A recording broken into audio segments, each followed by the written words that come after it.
There's a realtor in Seattle, real person, Phoenix Redner, and his kind of niche that he mostly focused on is dog owners. That's clearly a dog. He wanted to, I swear to God, if we looked out the window of most, not here because it's the harbor, most windows in the city, you would see an ad for a realtor somewhere. Not surprising. What's surprising is they're all identical ads.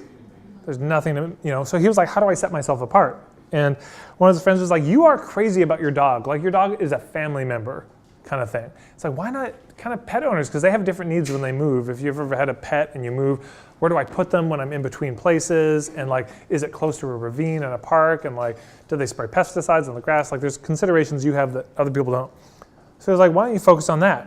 So Phoenix has the option of doing the cold approach, and the cold approach would just be going to random business mixers and trying to walking down the street like, hey, do you have a dog? Are you thinking about moving? No? Okay, how about you?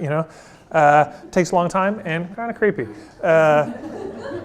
Not that effective, but what if he started to get strategic and went for the warm approach of finding hubs? So this is the question. What are the hubs for pet owners? Meaning, where do they already spend their time, their money, or their attention? Toss them out. Stores, parks, vets, groomers, nice. Sorry?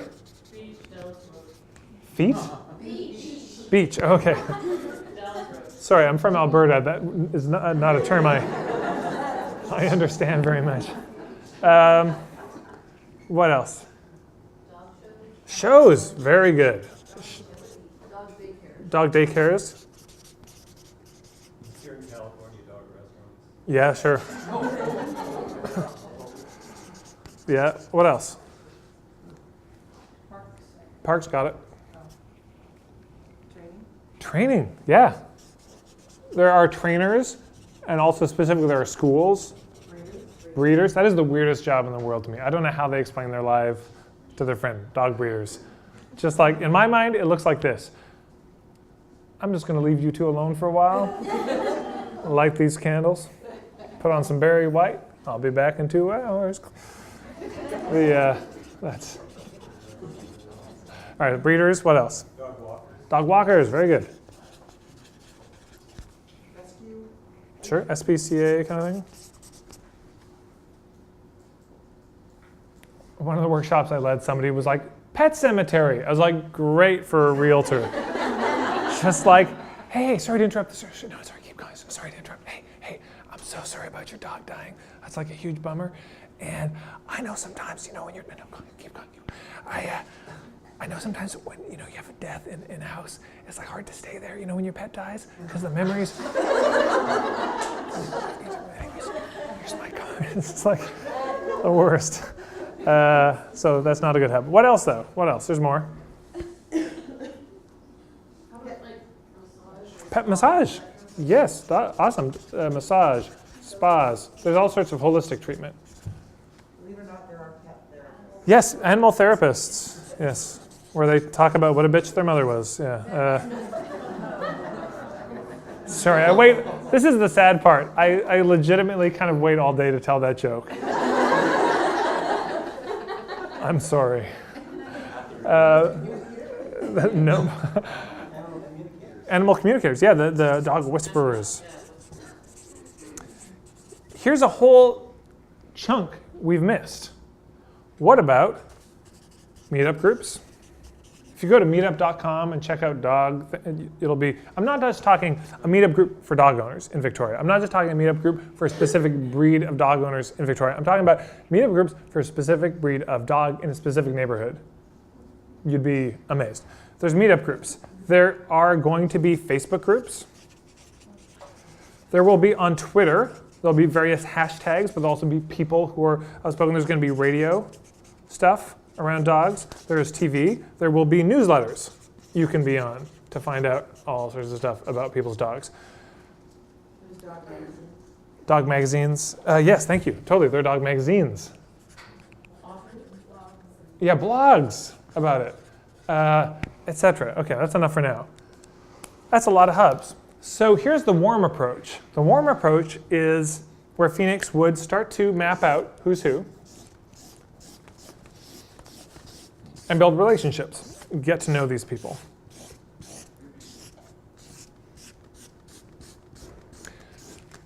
And notice what's happened here is Phoenix has now become a bit of a hub, in the center of the wheel. And that's how it works in marketing. Marketing is all about building these relationships, but strategically.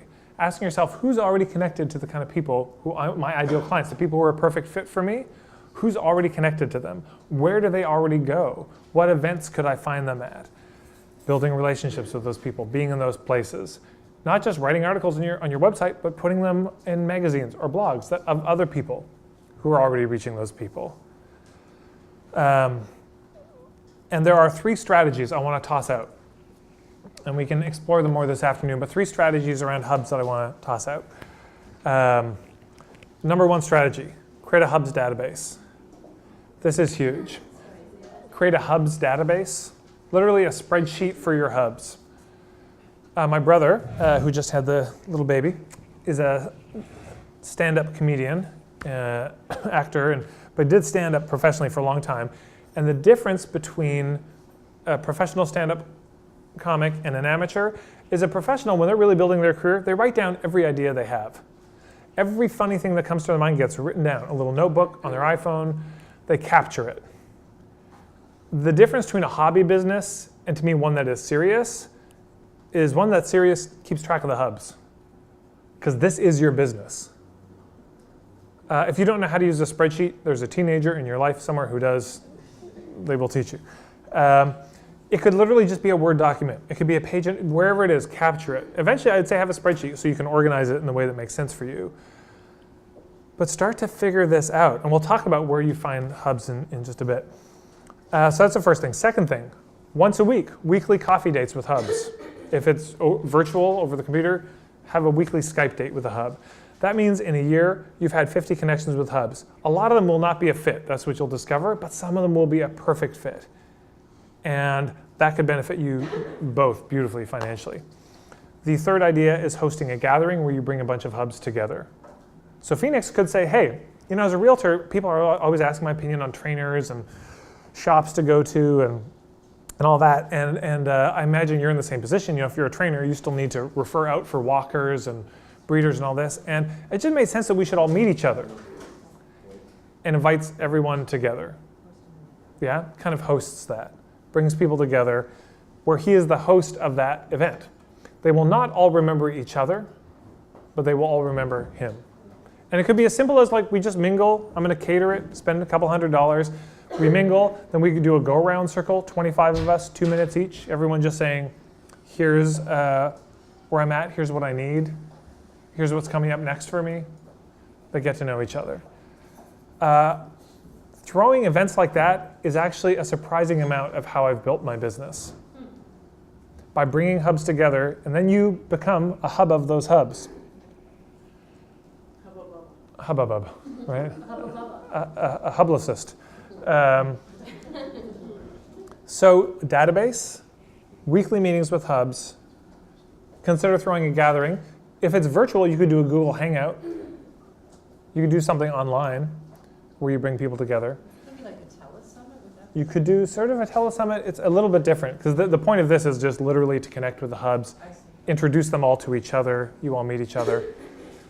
But yeah, if you work globally, you could be like, hey, you 20 are all amazing. I want to have a call. We'll start at 1 p.m. sharp. Everyone just gets 2 minutes to introduce themselves and what we do. You're all so great. I just want you all to meet each other.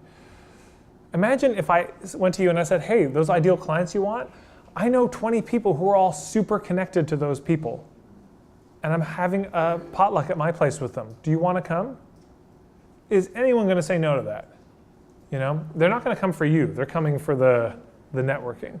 So those are 3 ways you can do it. But in permaculture, from my limited understanding of permaculture, there's just this idea of guilds. There are certain companion planting, certain plants that grow really well together. A real typical one is corn, beans, and squash, because the beans give nitrogen to the soil, which the corn and the squash need. The corn gives a stalk, a trellis, the beans can grow up.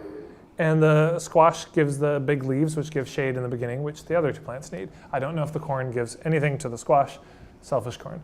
But they grow better together. How did I do, Javin? Is that okay? Okay. So these things grow better together, and businesses are the same thing. We all grow better in partnership with each other. We're all stronger together. This can also turn into the type of thing where you do collaborative workshops or events. There's a woman in Nova Scotia who sold cloth diapers.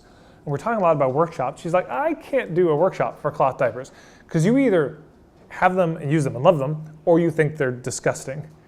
And why would you go to a workshop about this, disgusting thing? And I said, well, they may not. But so what if you did a workshop on natural parenting, where you collaborated with a bunch of other people who offer, how to do infant massage, how to feed your baby healthy food, how to get rid of the toxins in the home, how to communicate with your spouse when you've just had a kid. What if you did that? And everyone involved promoted it. Everybody wins. Everybody walks away with new clients. Moondance Paints was one of the first eco-friendly painting companies in California, in the world actually, and they had this thing. It's like, we've got this product. We know there's a whole bunch of people, if they knew it existed, they would buy it. But how do we find them? So very smart, they went to Whole Foods, or Whole Paycheck, as they call it, which is a hub for their people who would tend towards the sustainable. And they didn't go there just with their paints to pitch them. They hosted a green home series with a green architect, green designer, interior designer, green landscaper, and their paints. And all four of them promoted it, and they all walked away with more clients. For very little effort, actually, on any one individual's part. If you're looking for a form of marketing that gets more results with less effort, that's it. Okay, so quickly, I want to go over the platform.